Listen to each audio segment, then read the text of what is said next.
ها مهدي، بشرني سويت على شغلتك الكاظ بيدك اوراق وفايل. اخوي حيدر اليوم الدكاتره يسون كلش، قالوا له بعد ما تصير عندك قرب. الله كريم، احمد تبقى موجود. الله كريم.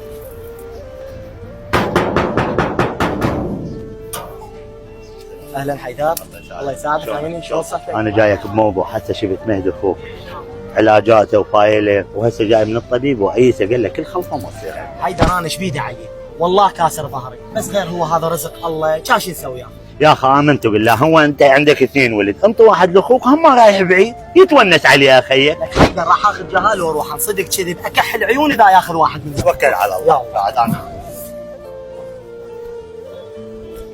مهدي. اخويا زياد. مهدي، هاي التقارير عوفه خلي تولي بعد، وهذا علاوي من يمي الك، تونس عليه، اترك هاي بعد مال التقارير ولا طباء، هاك اياه. هي هذا مشكور اخويا، ما قصرت.